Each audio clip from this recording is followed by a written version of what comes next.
उन्होंने 2020 में एक घातक वायरस कुबे में भूकंप, यहाँ तक कि राजकुमारी डायना की मृत्यु की भी भविष्यवाणी की है।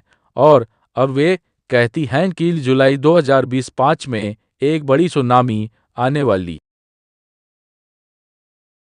है। उनका नाम जो तात्सुकी है, एक जापानी चित्रकार जिन्हें कभी सनकी कहा जाता था, उन्हें जापान की बाबा बुएना कहा जाता है। और उनका नवीनतम दर्शन पानी की एक विशाल दीवार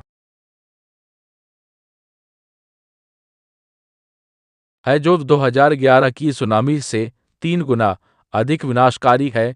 तो सीधे जापान और उससे आगे बढ़ रही है। इस प्राकृतिक आपदा से न केवल जापान बल्कि फिलीपींस, ताइवान, इंडोनेशिया और कई अन्य क्षेत्रों के प्रभावित होने की भविष्यवाणी की गई है। हालांकि यह सुनामी जापान के आसपास होने की उम्मीद है, जिसने 1995 में भारत के लिए भी चिंता पैदा कर दी थी। जापानी चित्रकार गरियो तात्सुकी ने डायरी प्रविष्टियों की एक श्रृंखला बनाई।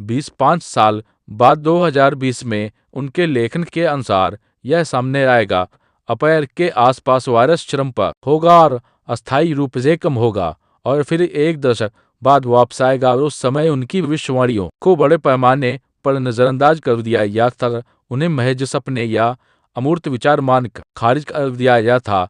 लेकिन 2020 में जब कोविड-19 महामारी ने दुनिया को जकड़ लिया, तो लोगों ने नए सिरे से रुचि के साथ रियो के लेखन को फिर से पढ़ना शुरू कर दिया। उनकी समय रेखा की सटीकता ने मंचों और मीडिया प्लेटफॉर्मों पर वायर चर्चाओं को जन्म दिया। यह पहली बार नहीं था जब रियो विजन ने वास्तविकता को प्रतिबिंबित किया था।